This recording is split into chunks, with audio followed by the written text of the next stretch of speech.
Hello, everyone. This is Gabriel, and welcome to Exploring the Quran and the Bible. I'm really glad that you have come over to this YouTube channel and are checking out this video. This is a conversation with a really interesting and really smart, also funny, scholar of the Qur'an, Sohaib Saeed. He is a PhD from SOAS at the University of London, but also studied at Al-Azhar, the preeminent Sunni Muslim institution in the world at Cairo. He is an expert in interpretation of the Quran, or Tafsir, specifically on questions regarding the intersection of Tafsir and what's known as Quranic readings or Qira'at. He's also very interested in Quran translation, was part of the Global Qur'an Project led by Professor Johanna Pink, who's also appeared on Exploring the Quran and the Bible. So we get into a number of topics dealing with commentary or interpretation of the Quran, Quranic readings and translation of the Quran, and also learn about a hymn that he has wrote to the tune of Away in a Manger. So it's a really unique episode. I hope you enjoy it. Please spread the word. I'd be really grateful if you would subscribe to this YouTube channel and like this particular video and tell everyone about it. Thank you. Well, hello, Dr. Sohaib Saeed. Happy to have you with me. Hello, Gabriel. So pleased to be with you as well. Thank you. So as you know, I've started this YouTube channel, Exploring the Quran and the Bible, to speak with interesting people. And I'm so delighted that you're here to speak about your work on exegesis or tafsir of the Quran, also questions of translation and some contemporary debates around some of these topics. Yeah, terrific. And yeah, I've admired your work and we've connected online through social media. So it's great to connect here. I'm going to give a sort of a semi-formal introduction and then we'll get right into it, if that sounds okay. Sure. All right. So friends, Dr. Sohaib Saeed was trained in Tafsir at Al-Azhar University in Cairo and completed his PhD at SOAS, part of the University of London. Until recently, he was a postdoctoral researcher with the Global Qur'an Project at Freiburg. He is presently working on translations of the Quran in several exegetical works, and his monograph explaining the Quran through the Quran is forthcoming with Edinburgh University Press. Sound good? Anything to add to that, Sohaib? I'm sure we'll get it all out as we go through the discussion. Okay, super. Yeah, well, I usually like to start by asking people to give us a little bit of a journey through their life, and in particular, how they entered into Quranic studies. You know, as you mentioned, the bio, it's already really intriguing because you have the background at Al-Azhar in Cairo, but then also at SOAS, and with different projects in the Euro-American context of academic Quranic studies. So yeah, how did your journey with Quranic studies begin and how did it progress from there? Yeah, it's nice that you put it as a journey because, you know, it has a geographical aspect to it as well. So I've grown up in Scotland. I've grown up in a Muslim family. So learning the Quran has been something that surrounds you. It's an experiential thing, but not initially, you know, a formal education or academic study of the Quran. But you know, while a teenager, I think it was clear to me that I'm really interested in the Quran itself, you know, and even within religious life, felt that so much more attention needs to be given to, you know, what we're saying here. This is the word of God revealed, you know, this is the center of everything. And I felt like, okay, then surely it needs the greatest part of our attention compared to a lot of other things that people do in their religious life. So I got interested in the Arabic language. I started to study a little bit in my late teens by going abroad for a little while to Jordan, then to Egypt, and just Can I kept ask wanting a little bit? I don't want to further. throw off your momentum, but just about your encounter with the Arabic language. Did you learn to read Quran in Arabic or recite Quran even Yeah. you know, as a child? Did you speak any Arabic at home, and or did you really begin actual spoken Arabic study later on? Yeah, I mean, like a lot of people from my background, come from a South Asian background, we are taught to read the letters aloud. So we are reciting the Quran, but there is little to no emphasis given on what is the meaning of what we're reciting. And that to me was never going to be satisfying. And as I also was reading translations of the Quran, again, it's something that is not necessarily set up for you in culture, that you're encouraged to read translations of the Quran. I wish it were more emphasized, but I certainly, took it on myself, or my parents, led me to read translations of the Quran.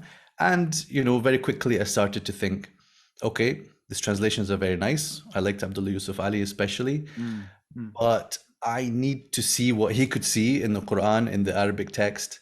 I cannot be dependent upon Yusuf Ali or anyone else to tell me what did this you like means. about Yusuf Ali? Well, I wasn't comparing him to loads of others, so it's a kind of bias of the first thing that I was engrossed in. But I still like Yusuf Ali, and I like. I think that he's got a good taste for the English language. So what some people decry as being flowery language, I think is really an appreciation and an attempt to bring some of that beauty through. I think it's very important that anyone who deals in translation should really love language and languages. I get very distressed when I hear people talking about, for example, oh, the Arabic language is like this, and English, however, is very weak, and English lacks a metaphor. And well, it's like, okay, so then please don't involve yourself in translation, In the task of or translation. even Right. or even assessing translations. If you don't appreciate what each language is capable of doing, you have to have that love for language and fairness as well. So yeah, I wanted to really just understand the text as directly as possible. So that's why I started studying more formally. Took it bit by bit, did a little bit in the university as well. I was at Edinburgh University first. So I was doing my undergraduate degree in philosophy and some various other subjects mixed in, including Arabic. So I got the experience also of the kind of the university style and the Western Orientalist kind of background style. So it was very valuable to learn about the Form 1, Form 2, Form 3, this kind of thing. So later on, when I was studying in the Arab world, and especially when I had Egyptian teachers, and I would show them this table of forms, they'd be like, "Oh, that's kind of handy. That's a real shortcut to what I've just said in a very long and tortuous route of al-mujarrad and al-mazid and so on." I eventually felt that I wanted to study at Al-Azhar University, and this kind of goes along side by side with, I was doing my undergraduate degree in philosophy. I did my master's in philosophy as well at Edinburgh. And that at that same year, I was doing my high school diploma in Al-Azhar in Cairo. So I was kind of going back and forth a little bit. And from there into Kulliyat Usul al-Din, the Faculty of Theology in Cairo.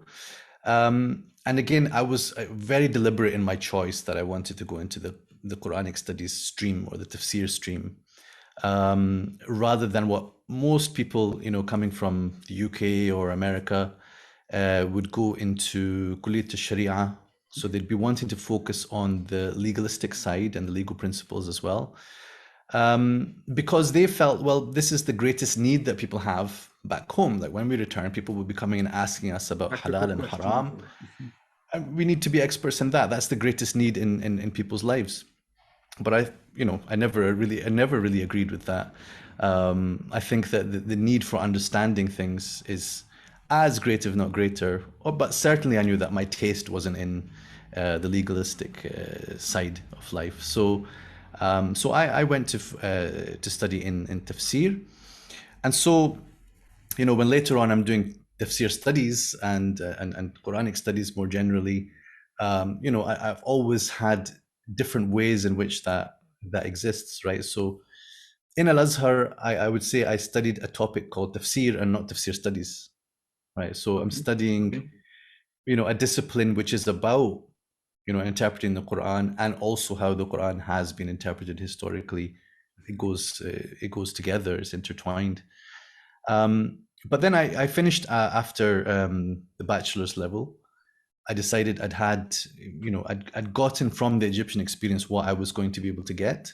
Can I ask something about the tafsir, specifically about this tafsir question, because you wrote somewhere something really interesting. I think it was about the context in Egypt, where I might be getting this totally mixed up. You might have been making a comment about classical Islam, but let me say it and you can correct me. that Mm. whereas there are many people who might self-identify as, for example, faqih, a jurisprudent, um, that there are fewer people who identify themselves as mufassir. And Exactly, in yeah. part because there's so much you need to master to sort of claim that title. Yeah, Mm. what was the context in which you said that? Yeah, I was talking about the current times actually. I don't know how much I can determine about the historical comparison there, but at least nowadays, there are people who have a title like, say, Mufti, right? So as a person who's qualified to issue fatwa. Um, but you know, and some people are identified as being a muhaddith. This person is a hadith specialist, Mhm. or a faqih, you know, a jurist, or sometimes even not so commonly, but a mutakallim, or someone who's specialized in creedal matters and scholastic theology. But mufassir is very difficult to find people who even who are referred to by others as a mufassir. Um, and the scope of that is quite limited, almost like once a person has written a work of tafsir, then they could be called a mufassir, but not sort of on the process or on the way to doing it. And it seems to, I make a little joke there, a sort of bitter, dark humor, that basically once a person is dead, you can call them mufassir. Look, you know, kana mufassiran, you know, that person was definitely mufassir. Once they're dead, it's okay. When they're alive, it seems to be difficult to say of someone they're mufassir. Always premature until it's too late. Right. And I think that reflects something about how people are seeing the field of tafsir just now, because as you pointed to just now, it's a kind of the bar is set so high for being, you know, even the possibility of being mufassir is described in terms that are near impossible, and almost like, so we're going to talk about Imam al-Razi, for example. You'd have to have gathered all the ulum, all the sciences, and been a master in all of those before even opening your mouth about the Quran. And while I understand this this discourse, I try to balance it by saying, look, at the end of the day, in order to also be a mufti and give fatwa, you have to have understood the Quran properly, you know, and everyone agrees with this point. But tafsir, in a way, is the base for other things to be built on. But when we say that you can't be a mufassir or imply that, it's putting tafsir right at the top, as if you can talk about everything, but not the Quran, which is actually supposed to be the first thing that you should be trying to talk about. I just realized, for those who are not familiar with Islamic studies or Quranic studies, maybe we should just start by saying that tafsir is generally, and we might nuance this as we go along, but the science of commentary or interpretation of the Quran. So I think I cut you off right at the end of your Egyptian period. Oh, right. Yes. Yeah, I was. But that basically, when I finished in Egypt, that was 2013. Okay. It was quite a timely, you know, it was a very eventful few years in Egypt, to put it mildly. But 2013, the summer, right before the military took over again, is when I left. And that's when I started my Ph.D. at SOAS. I was very fortunate to have the supervision of Professor Abdul Halim, you know, known by everyone in Quranic studies, especially for his Quran translation that has received a lot of acceptance the world over. But Professor Abdul Halim was overseeing my project. I actually had an initial project which I had to shelve because I didn't find that it chimed well with his interests, and that was to do with translating the qira'at, translating the multiple readings of the Quran. So that project has been sort of bubbling in me since that time. But I felt that his interest in qira'at was not great, and he wouldn't have been very interested in what I was going to put forward. Was it something in Egypt that led you to develop an interest in Quranic readings or qira'at? To an extent, I would say so. I mean, I had been reading a lot in the history of the qira'at and the ahruf, you know, the 7 modes or letters, and just an understanding how these things connected to the world of tafsir, right? And especially the early mufassirin, the early commentators. What was their kind of attitude to readings? How would they engage with them? What did it mean for them when they talked about under a certain verse, so there's more than one reading? How would they go about telling you about the meanings of those readings? And how would they, you know, would they then try to resolve it by saying, well, this is the correct reading? occasionally they would. Or would they just be very open to the fact that, well, it's read in both ways, and both of them are right, and both of them are from God, and no problem, and let's move to the next verse. So I was very interested in pursuing sort of the base of that. But then also on a practical level, I thought to myself, well, you know, every translation of the Quran pretty much is of one particular reading, which is just the one that happens to be the most widespread in the world nowadays, and that's the narration of Hafs from Asim. And from what I could understand, there was no particular reason that it had to be that way. So what would happen if we were to translate other readings? So I guess we might come back to this a bit later, but that was my initial project. But then, given that it didn't seem to be chiming well with my supervisor, I changed to the topic of tafsir of the Quran through the Quran. So this topic, I through the back door, I included some sections about qira'at, but I more broadly looked at what is meant when commentators talk about explaining the Quran through the Quran itself. By the way, this image behind me is something I did a kind of mock-up, which maybe will come on the cover of my book, which is based on the Ph.D. thesis, explaining the Quran through the Quran. But without going into a whole explanation of it, you can kind of get an idea how I'm trying to see the Quran as having interconnections between its different parts. But also at the same time, the flight paths here are telling you that you actually, you have to, a pilot has to make the flight deliberately from one place to another to make connections between what the Quran says in one place, in one surah, and what it says elsewhere. To draw that connection is a human effort, right? So it requires the insight and the input of an exegete. So while it is very commonly said, the Quran explains itself, that if you just Google that phrase, you'll find it popping up all over the place. Al-Qur'anu yufassiru ba'dahu ba'dan, things like this. One thing that I came to emphasize in my research is, well, it's not so much that the Quran is explaining itself, but it contains the resources for explaining, parts with others. And that is even something that I think that the Quran almost points to that you're supposed to do, but it requires effort. It contains subjectivity. It can go right, it can go wrong.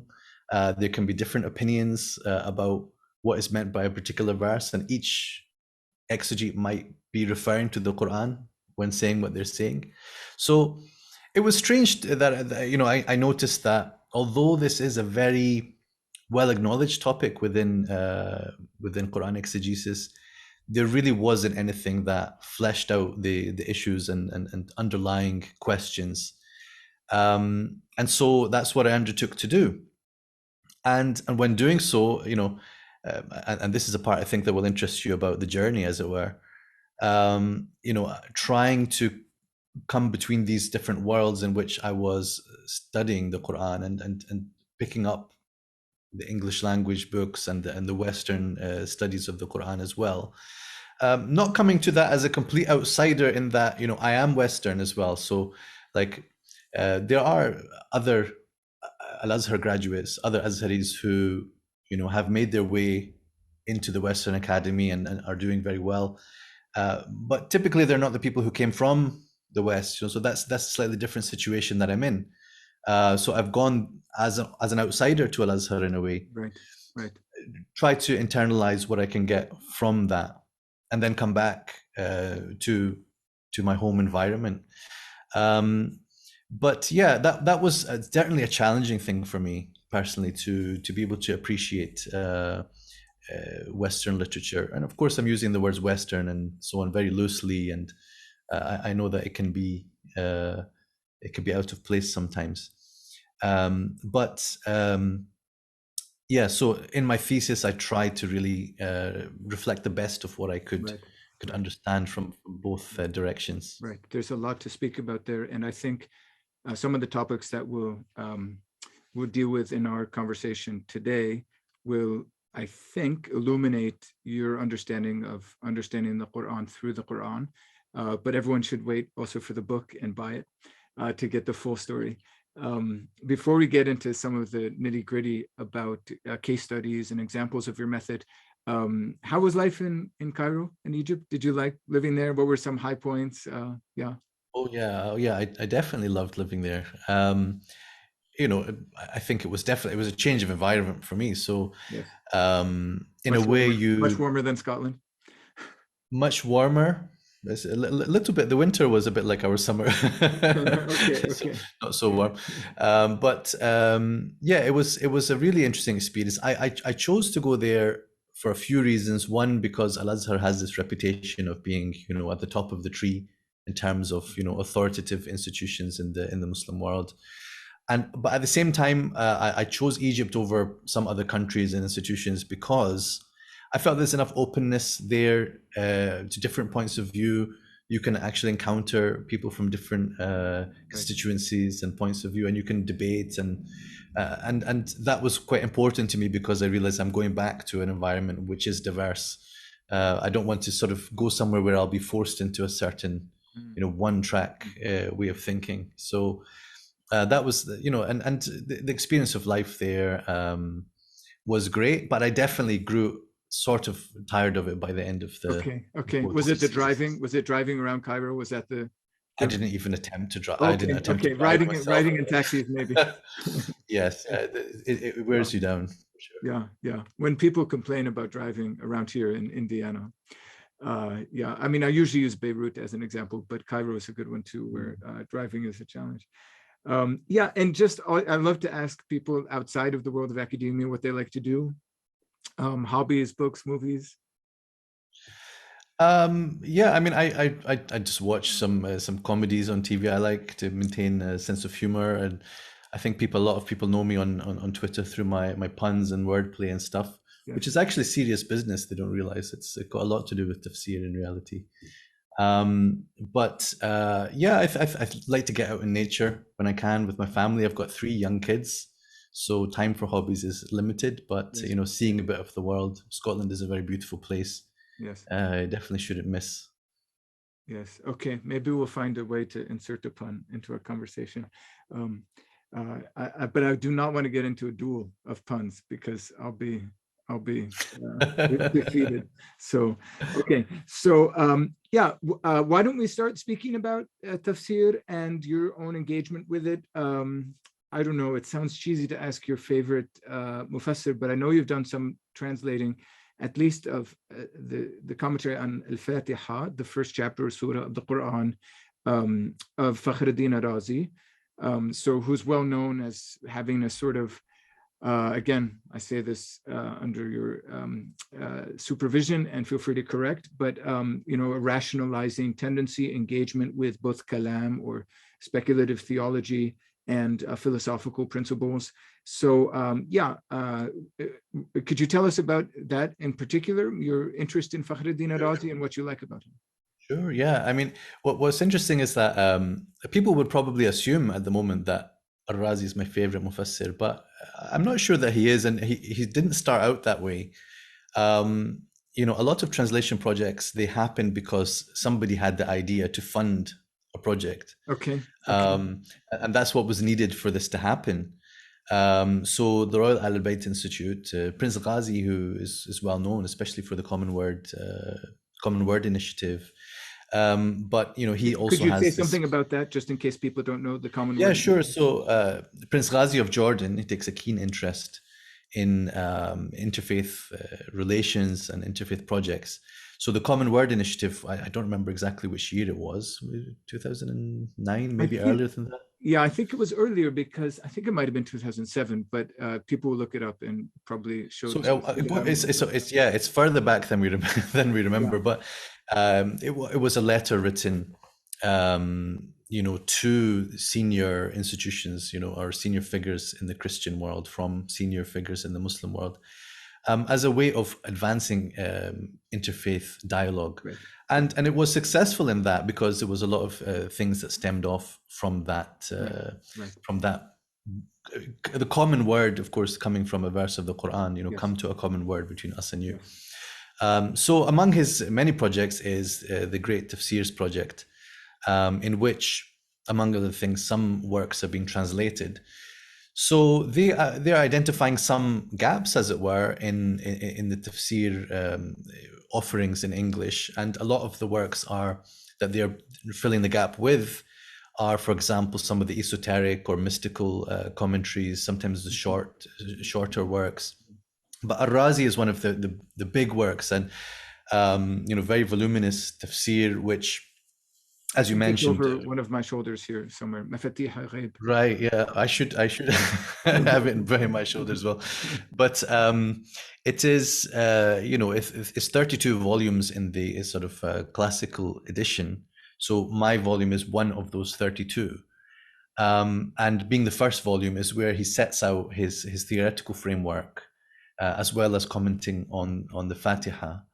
So there is a great deal of content there that is not directly tafsir. It's not directly commenting on the Quran.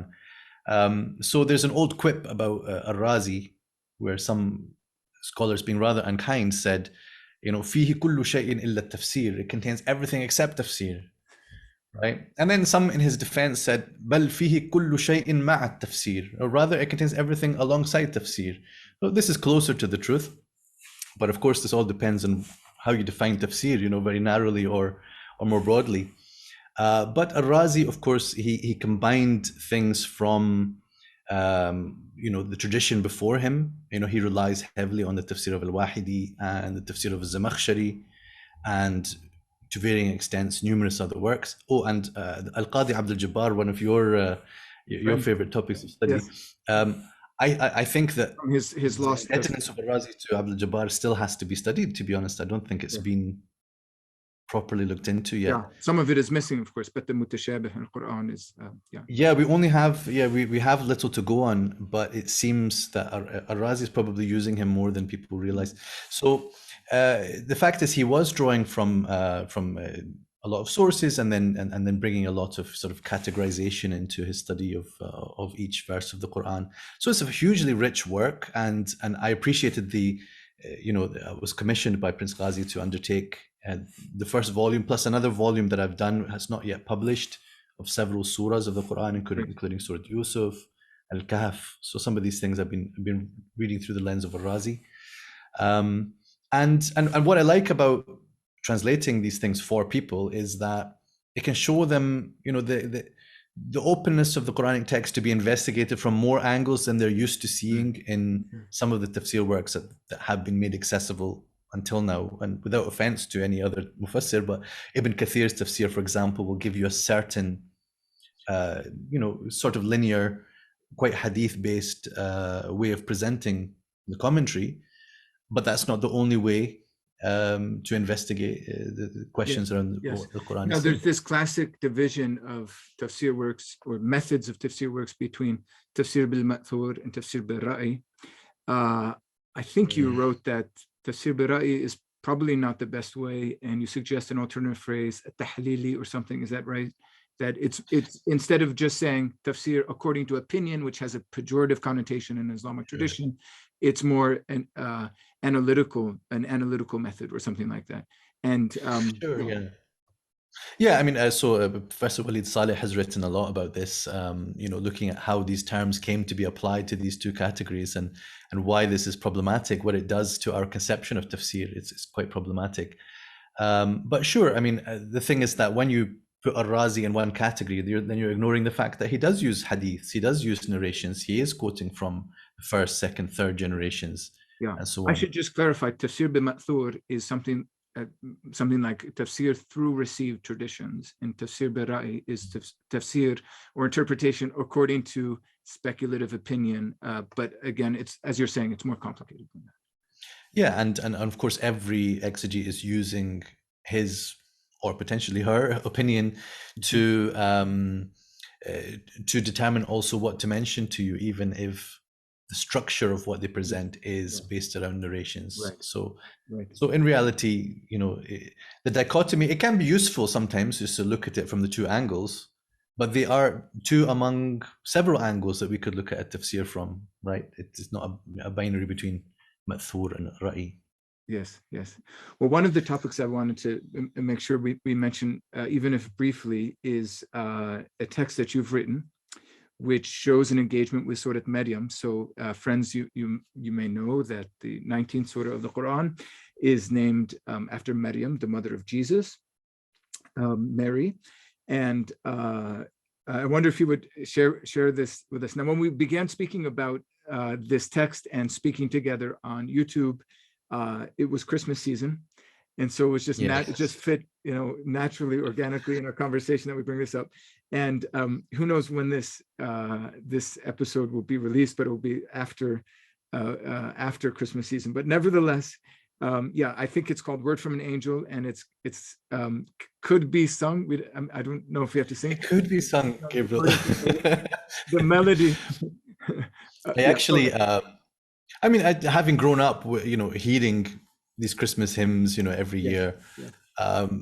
One that, the tune of it always, the melody I always found very sweet is Away in a Manger. Yes. And obviously, and I've got children who go to school and they come back singing all the Christmas songs. Okay. They picked it up in school. And then I have to tell them, some of these words that you're saying, they fit with what we also believe about Prophet Jesus, peace be upon him, and some of them don't, right? So then eventually I thought, why don't I just write something that reflects how the Quran presents the birth of Jesus.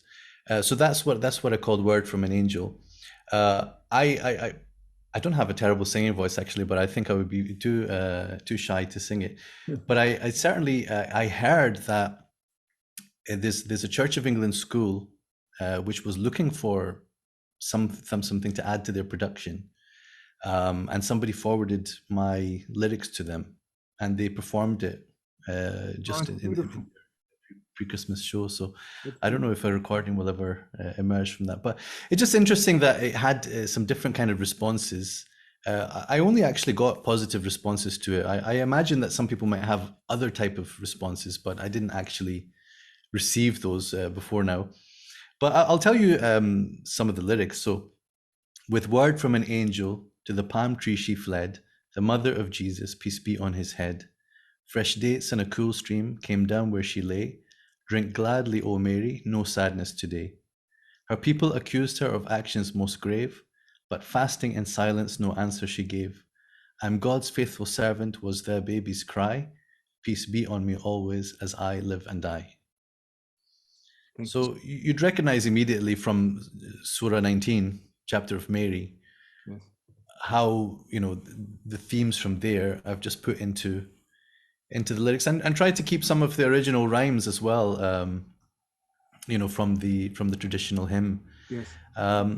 So yeah, I had a sort of concern that, even from amongst Christians, there might be some who find this, I don't know if they would find it respectful or they might find it something else. I did again have, as I said, quite positive reactions from both Christians and Muslims to this. But certainly I felt that it helps to illustrate that the Quran itself is taking certain motifs, certain stories and recasting them and giving an alternative. So that's not something strange, to take a traditional hymn and then change the words to reflect a slightly different belief. As for when Jesus was born, Islamic tradition, I don't think gives us any definite answer to that. But the location, the setting, the palm tree and the dates and all of these things are details that are actually given in the Quran. Yeah, and I've I liked also to center Mary in this hymn, in the way that the surah itself centers Maryam and is named after Maryam as well. Yeah, and it brings up the complicated task of engaging with one's text in conversation with those of another tradition, and the case of Christianity and Islam, but also Judaism, of course, for other accounts, not for Mary and Jesus. I often tell my students this, like, the similarities make things more complicated because you have competing claims over similar figures. And I mean, maybe I can just add here a question about the history of Quranic studies. And, you know, I've worked on Quran and Bible a bit, and there's a long history of Western scholars sort of explaining from their perspective Quranic material, like Surat Maryam, like the story of the palm tree and the dates and the voice or the tradition of Jesus speaking as a child, or not a child, a baby, really. But there's this long tradition of Western scholars explaining things in light of the biblical tradition. And yeah, I wonder what is your response to that? I mean, having studied Tafsir, which has different opinions about whether you can even use the Bible to interpret the Quran. Yeah, so thoughts about that generally? I mean, even one step back from that question is, you know, what do we have in terms of the principles of interpretation, the rules or the procedures and the processes of interpretation? That is, you know, it was that kind of core question I had to address in my doctoral work around tafsir of the Quran through the Quran. Yes. Right. So while the point is made, so where are the details? You know, what is involved in doing that? And also, as some of our discussions will take us on to, what is the scope for not just new opinions in exegesis, but what about even new methods? You know, can methods be updated as time goes on? And would one of the motivating factors for these updates perhaps be, you know, those who are external to your tradition contributing something? So can we, for example, can Muslim hermeneutes, Muslim exegetes learn anything from Western historical, critical, or literary readings of the Quran? I think that the usul al-tafsir, which is to say the principles governing exegesis, can and should be updated. First of all, by drawing from actually what has existed in tradition, but hasn't always been gathered and consolidated in one place. And that's what I was doing with the tafsir al-Quran bil-Quran subject, is saying there's so much that has been said, but it hasn't been sort of systematized into one clear picture about, you know, how to study the Quran intratextually, right? When it comes to intertextual study, again, it does exist. So Muslim exegetes did think about, you know, what is the background to these verses? What are the subtexts? Or, you know, they'd have different ways of describing that, and they do it to different extents. You know, the most famous example, of course, Al-Biqa'i, Ibrahim Al-Biqa'i has done a particularly, you know, he has given particular focus to the Bible compared to most exegetes. But you'll still find parts of that with many exegetes. So the fact that it exists before is helpful to people who are wanting to update, because we can say, well, it's not like it's coming from nowhere. It's not like it hasn't, you know, the Quran itself is telling you, and this is what I like to use the word tasdeeq studies, or the tasdeeq approach to study, because that's a Quranic word that describes, you know, the relationship of the Quran to previous scriptures, right? It's musaddiq. And you know, there's conforming, or that's really the issue, because, you know, maybe within that term there could be other understandings, that confirming, but also could be updating, correcting, redirecting. You know, there's different ways of understanding what could the word tasdeeq contain and refer to. Right. But basically, I would say that there should be no reason why Muslim exegetes, so believers in the Quran, couldn't say, yeah, maybe there is a value in giving more attention to some areas of interpretation that haven't been given much appreciation before, such as the biblical pretexts or subtexts for certain stories. Just as, and this is like to back up my point and to shore off any criticism, the same thing has happened with other fields of inquiry in the history of Quranic exegesis. So it wasn't necessarily always the case that balagha or the Arabic rhetoric was considered central to interpreting the Quran, right? But at some point, that method won out and became fundamental to works of tafsir, right? Particularly with with the time of Zamakhshari, the Mu'tazilite exegete. He brought the balaghi or literary rhetorical study of the Quran to its pinnacle at that time, and then everyone after that sort of has to follow in some of those footsteps, at least in appreciating the Quran is read literarily, right? And then in the 20th century, you have got some outgrowths from that, and you've got something called the adabi, or the literary school of Quranic exegesis. So it's possible to have something which exists maybe in a nascent form or is not given that much attention, but then for one reason or another, yes, in the current times, some exegetes could say, you know what, I think this approach has got much more to give. I will give it more attention.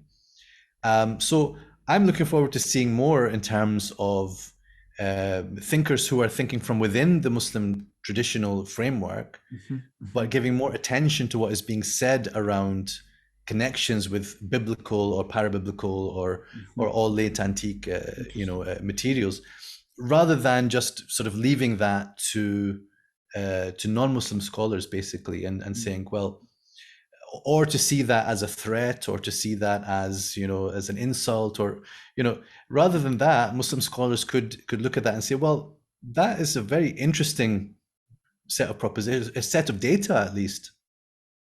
How could we interpret that data in light of how we see the Quran? That's what I'm right, tentatively naming tasdeeq studies, and hoping to maybe encourage some kind of conferences and things to grow out of that. Tasdeeq studies, yeah, fascinating. I saw an interesting remark for a completely different study that I was doing on Jonah in the Quran, and I was reading Tafsir al-Manar, principally written by Rashid Ridda, and the Lebanese Syrian scholar who worked in Cairo in the early 20th century. But he made a comment about, he sort of recounted different traditions which explain the material in Surah 37 and 21 and 10 about Jonah. And then he says, and this is basically no different than what we find among the people of the book. And the remark is sort of interesting because it actually is different. But right. It's interesting to see that he was sort of attentive to that question in the early 20th century. That was something that, because I don't think you always find that sort of observation or added comment. So, and even you find, for example, his teacher, his mentor, Muhammad Abduh, he says something about the words, the formula Bismillah ar-Rahman ar-Rahim. He argues, I'll say it in a very simplistic way, but it's a bit more subtle than this, but he basically argues that it is a rejoinder to the doctrine of the Trinity. And that is the reason that it is formed in this way of these names, because it contains within it the essence of God and the permanent attributes of God and the relational attributes of God. And he says that's what the Trinity is supposed to represent, these three things. But that's contained in Bismillah ar-Rahman ar-Rahim. Interesting. So that's an example, actually, of a kind of tasdeeq approach, which is to say, believing that the Quran is not like this accidentally or purely due to historical reasons, but as revelation, as Muslims hold, it is doing this active engagement with the early scriptures. Yeah, so it has certainly a long enough pedigree. Yes. Why don't we turn right, since we're speaking about Cairo and Muhammad Abduh and Rashid Ridda, why don't we turn to your work on Abd al-Sabuh Shaheen, which I wanted to at least get a couple of questions in, if possible. So this is an article, I think, in the Journal of Quranic Studies. Is that right? That you published around 2018? 2019. I think, yeah. Yeah, so really amazing article, really, really interesting, about a work published in 1998 by a professor of linguistics at Cairo University, as I mentioned, Abd al-Sabuh Shaheen. And his book was called Abi Adam, My Father Adam, قصة الخليقة بين الأسطورة والحقيقة. So the story of creation between myth and reality. And I mean, I should let you explain it, but I would just say one or two things to start things off. It caused a lot of controversy because of specific claims about Adam in the context of evolution and evolutionary science. And there was a sort of irony there, which you explain really eloquently in the article, because Shaheen had been part of the case against Nasser Hamid Abu Zaid in 1993. So yeah, how did you get interested in this story, and why is it important? Well, I was interested in the story partly from just stumbling on the book in Cairo, because that's what I used to do a lot in order to, Okay.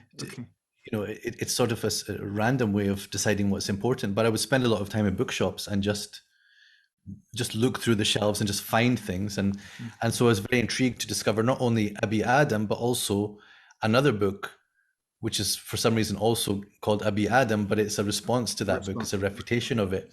So I was very interested in the question not only of how he made his argument in support of some kind of evolutionary reading of the Quran, but also how it was received and the nature of the responses to him. So I had seen also a video of a debate he had with a prominent Muslim preacher and geologist, Zaghlul al-Najjar. I'd always felt it was quite a car crash of a debate that happened on YouTube, that you can see on YouTube. Really? But a contentious debate on YouTube? That seems strange. yes, yeah, well, it's more contentious than this one, let's say. Okay. But certainly I didn't feel that it generated a lot of light, but a lot of heat certainly. But what's interesting is the nature of the response, the nature of the argument, nature of responses. I wanted to tie that to the questions that were motivating me about usul al-tafsir, the principles of tafsir. So the pun is in the title. Every title should have a pun. So it says the Shaheen affair and the evolution of usul al-tafsir. So in reality, I wanted to address this question of sort of to what extent was Shaheen even feeling the need to say that he's doing tafsir? And those who are criticizing him, did they say, but you're not a mufassir? Right. Right. And if they were to say that, are they saying about themselves, I am a mufassir and I'm telling you that you're wrong? What's interesting is that being a mufassir kind of didn't feature in much of what I could see about how this debate unfolded. What's interesting is that when he was defended by a council of scholars appointed by Al-Azhar, they said he has the right to do ijtihad. And ijtihad is a word that belongs more in the legal sphere, in the fiqh context. That is to say, he has the right to have his own independent scholarly opinion. So it was interesting that tafsir kind of didn't show up in the discussion. And so I just addressed some things that that could affect the method of studying this. For example, nowadays there's the talk of tafsir mawdu'i, which is to say thematic exegesis, and there's a methodology to be followed. So for example, if you're going to make a case that the Quran says something, you need to gather all the verses that could be relevant to that and include them in your account. So when Shaheen is saying there's a difference, he argued there's a difference between the word bashar and the word insan. By the way, what's also interesting, and another twist in the tale is that someone had argued this before him, who's Muhammad Shahrur, and Shaheen does not acknowledge Shahrur's book. And Shaheen and Shahrur had also had big YouTube. They are now YouTube debates. Of course, at the time they were on television, but they also had these head-to-heads between sort of progressive liberal, represented by Shahrur. Yeah. Shahrur. Yes, and on the other hand, the conservative type thinker is Shaheen. Right. And then later on, Shaheen is the one who is seen as the one who's changing things up. But he, in a way, he got away with it, if I can put it in that way, because of his conservative credentials. So, and because also of, yeah, sorry to cut you off. I just wanted to make sure we got to the sort of the how we differentiate between bashar and insan, right? Sort of the heart of the scientific interpretive issue. Yes. And just to explain, I mean, these are two words which mean something like human, bashar and insan. Maybe you can help the nuance between the two and how he describes them. But his argument is that insan refers to humans, basically Adam and after, I think. I mean, I'm just paraphrasing here Yeah. what you say. And so ensouled humans, presumably with a rational soul, who therefore have a special place within the God's relationship with creation. And then bashar, which could refer to hominids, maybe humans before Adam, who are not yet ensouled and don't have that same sort of relationship. How did I do there? Yeah, that's good. And in a way, it's a little bit ambiguous, at least in my reading of it, whether he considers the word bashar to be exclusively pre-Adamic, hominids, that's right. Or a larger human, category. or is it a larger category which includes the insan, which is more likely. But here, for example, if we come back to the chapter of Mary, so she's instructed, فَإِمَّا تَرَيِنَّ مِنَ الْبَشَرِ أَحَدًا. If you see any bashar, then say to them, فَلَنْ أُكَلِّمَ الْيَوْمَ إِنْسِيًّا. I won't speak to any insi. So, which is related to which is related to the word insan, or to be. So, at least in this verse, it seems that the two have been equated. And so the point is not to say necessarily that's a knockdown argument against Shaheen, but to say that it does seem that he needed to put more barriers around his argument and really flesh it out a bit more. Instead, he wrote in a quite a slightly haphazard way in his book, and just the debates around these verses, comes up in my paper, but I'm also looking at what does this say about the field of tafsir.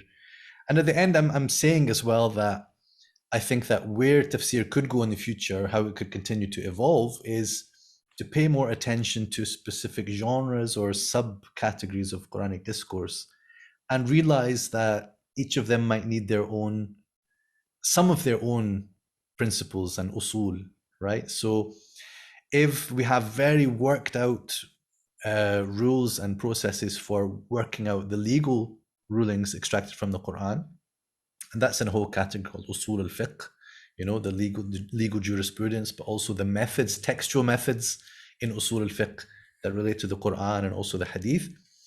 But what about interpreting the stories of the Quran? Do we have very worked out principles for reading the stories and the narratives and the literary approach to the Quran?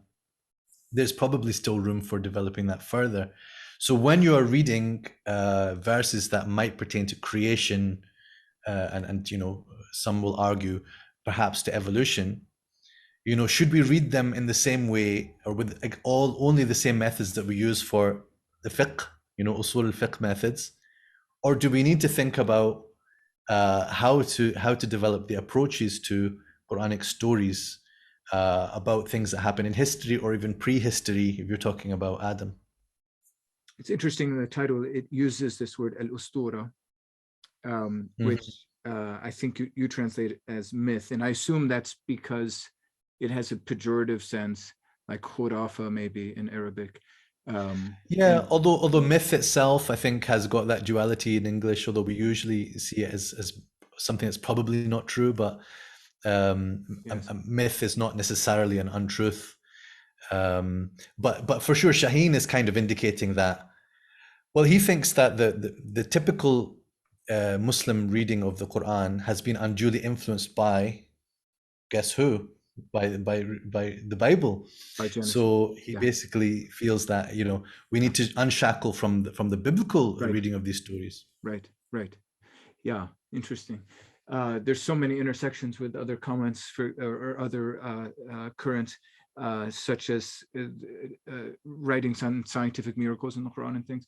I just at least wanted to mention that the experiment in doing bringing evolution together with scripture is a big area also of Christian theological studies.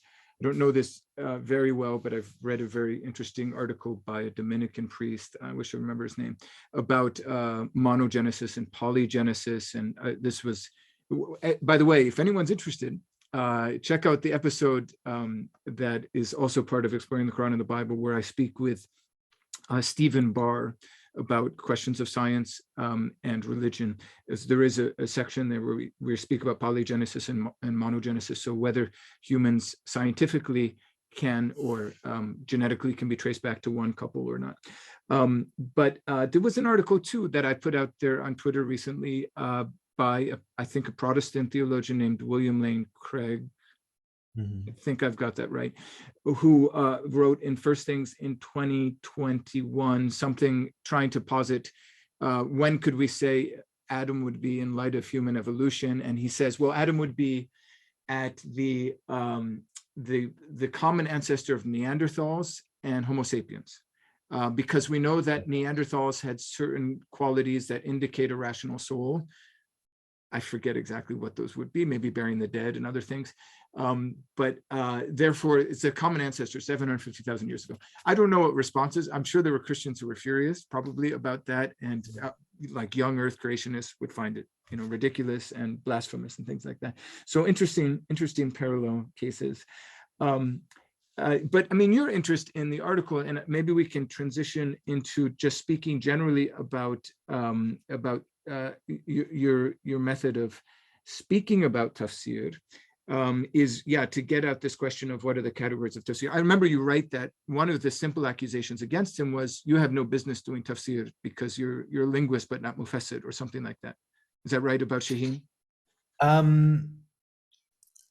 I think that I basically was arguing that I was expecting that exact point. Okay. But I didn't see it in that way. Yeah. And what's interesting is that one of the people who responded, so one of the people who was an Azhari sheikh who has written in Quranic studies, but another one is still alive in Saudi Arabia, also a linguist. So I just thought, well, he's a linguist responding to a linguist, and at no point it should be a little bit awkward to say, why are either of us doing this? Shouldn't we leave it to Syrian? Okay. Yeah. So you've also really contributed a lot in helping us think through the question of tafsir in light of qira'at. So, and maybe we could just get a couple questions here. We're getting short on time because I keep interrupting you rudely, but maybe we could speak basically about qira'at and why they're important for translating the Quran or also understanding the Quran. And maybe I'll just start us off by saying, there's a tradition beginning with someone from the 10th century, Ibn Mujahid, that the Quran has 7 canonical readings. Along comes someone else, Ibn Jazari, who says, well, there's 10, and that became kind of normative, but of each of the 10 readings, there are 2, and I know you have specific language for this, but narrations of the readings. Do you say narration? And so basically 20. Now, I don't want to exaggerate here because we're not speaking about verses that are found in one and not in another. It's all variations on the canonical skeletal text, or the rasam, of the Quran by tradition attributed to Uthman, the 3rd caliph. But there are real differences, especially I think in cases where you can read things with a change of person or active or passive. Could you introduce, why is it important? You already hinted at the very beginning that your initial vision for a PhD dissertation was to address it. So, Yeah, I mean, so there's obviously a huge area of study, which is how the Qur'an came to be, and there are different conceptions of that, and that's all interesting. But I guess the starting point for this project is to say, okay, well, such and such number of readings have been deemed the canon. So that is to say, these readings are considered to reflect the Quran, and anything outside of these readings is considered to be not the Quran. So that dividing line has been drawn over a process of history, to the extent that these 10 readings and these 20 sub-readings or sub-narrations are all considered valid and correct. So if someone recites by any of these, and in different regions of the world, there will be particular sub-narrations that are more popular than others. In most of the world, it's one particular sub-narration, which is Hafs from Asim, which is dominant and is in most of the printed copies of the Quran and so on. but it's not necessarily always been like that through history. And in our tafsir works, especially classical tafsir works, there's no sense that one narration has precedence over all others, that it is the core reading and the other readings are sort of branches off from that. So there's no reason then, technically or in principle, that translations of the Quran should reflect the reading of Hafs and Asim only, right? So the only reason for that would be, well, this is what most people know and hear as the Quran. But as you mentioned, in many verses of the Quran, there could be a word, either, words that are just pronounced differently, that doesn't affect meaning. But sometimes it is a different form of the word. And sometimes even then, it doesn't change the meaning, it doesn't change the translation, but sometimes it does. So my point is, when it does, does a reader not deserve to know about that? Can we do something to get this point across? So that would then become what I've described as a canonical translation of the Quran, right? And it could take different forms, it could be done in different ways. I'm trying to do it in a kind of digital format. Initially, I'm collaborating with my friend Marijn van Putten. He's a well-known expert on Quranic readings and manuscripts. We're working together partly, because our different perspectives on things really work out very complementary, and that is to think about the theory behind translating the Qur'at, and also to assess and compare a couple of attempts that have been done, one of which is in Japanese and one of which is in English. Now, I don't know Japanese, but Marijn does, fortunately. And we also, we draw upon native speakers and experts to help and confirm and check things. But, what you can do, of course, you could just take each individual reading or subnarration and translate it separately. Or you find a way under each verse to wherever there is some possible variation to indicate what that variation would be. And here the theory and the principles are quite important, because some projects could do their utmost to try to make the readings as different as possible from each other, right? To try to force a difference in the translation. But sometimes it's possible to also find a translation that is a compromise, because it's broad enough to encompass both the readings. Mm-hmm. I'll give you an example where it does change the translation. Again, with our story of the birth of Jesus. There is in the story where Mary is under the tree, and then it is said to her, فَنَادَاهَا مِن تَحْتِهَا. That's one of the readings. And the other reading, فَنَادَاهَا مَن تَحْتَهَا. Right? So these two readings, it's not like a huge cataclysmic difference or of theology or anything like that, but potentially it gives rise to different views about who called out to Mary from below her, as the verse says. Because one of the translations, the translation of one of the readings would be, so he called to her from below her. That's fanadaha min tahtiha, right? The other reading could be translated, the one who was below her called out to her. And then it's man. So it's just a change of that one vowel, right? And then tahtaha. Yeah, so small adjustment to the one after as well. So we've got the min reading and the man reading, right? So in actual fact, there are two opinions in exegesis as to who called out. One of the opinions is that it was the angel Gabriel, and the other is that it was the baby Jesus, peace be upon him, right? So these are the two views. Now, what's interesting is not necessarily the case that these two views are because of the two readings. It's much more complex than that, because some of the exegetes felt like actually both these readings point to the same person, and then they said, and it's Gabriel. And some others said, actually both these readings point to the same person, and it's Jesus. And they had their reasoning behind that as well. And some others said the min reading is for Gabriel and the man reading is for Jesus. Right. Or they at least said the min reading sounds more like Gabriel and the man reading sounds more like Jesus, right? So they have different views about how the readings may or may not give rise to different interpretations. But But the thing is that, so I just believe fundamentally that the multiple readings should be taken into account one way or another when translating the Quran. Otherwise, we should be very clear that what I have done here is I translated the reading of Hafs and Asim, right? Which is it's fine, it's still translating the Quran.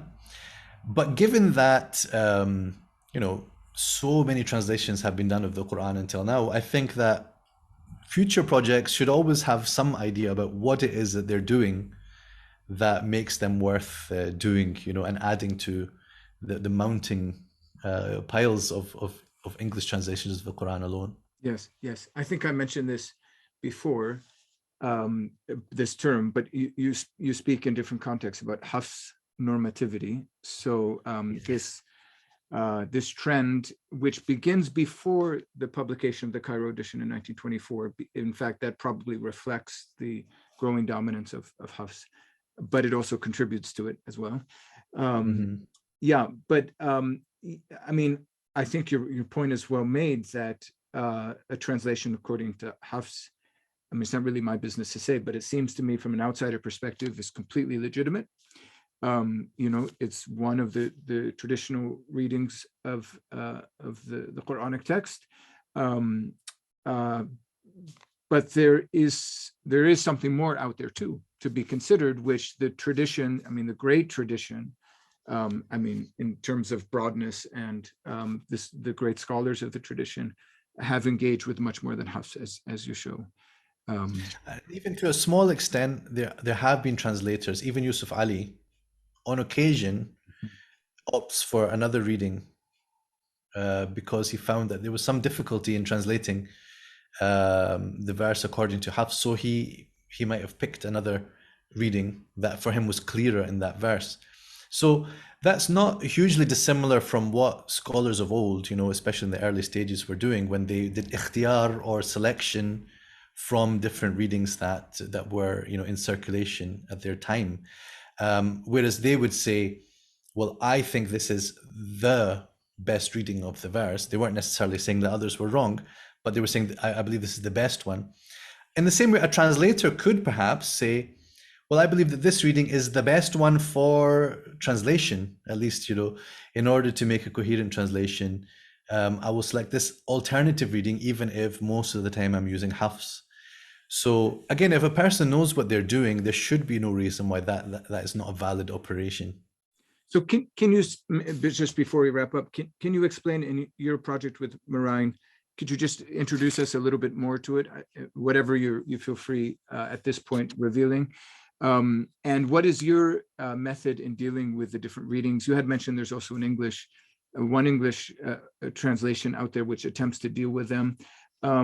And I remember a presentation you gave in which you said that you can do things in a pluralistic way, so sort of just list all of the different possibilities of translating, these places where there's a difference in the reading, or you can try to be inclusive, if I'm getting the term right, where you use the resources of the English language to try to articulate something that is ambiguous enough that it somehow reflects both readings.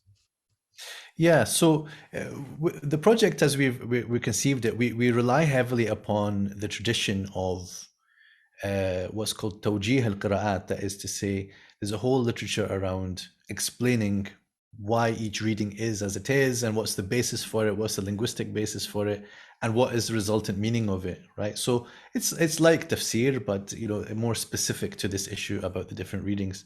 So we read those works very carefully.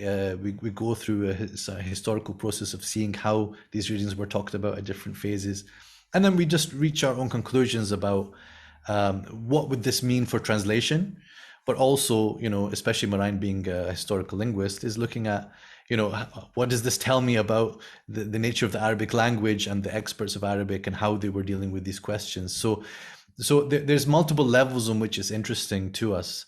But in terms of producing the translation, I try to do both. If it's possible to have an inclusive translation, I provide it. If there's a way I can translate it that in a way fits both readings or all three readings of a verse, then we give that.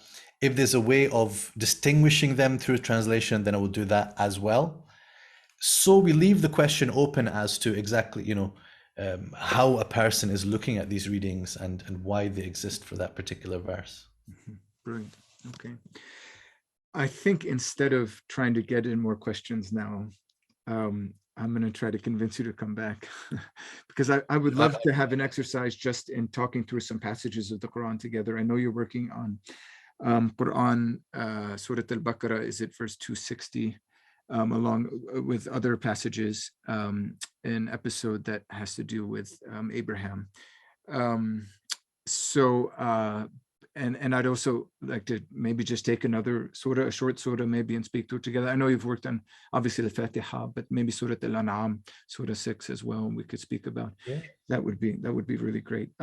Just last thing, if people want to stay in touch with your work, new publications, new ideas, how should they do that?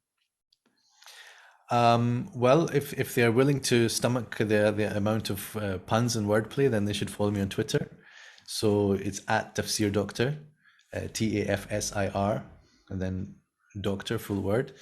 So that's where I tend to post my updates, and then obviously in other platforms and media, academia.edu, places like that.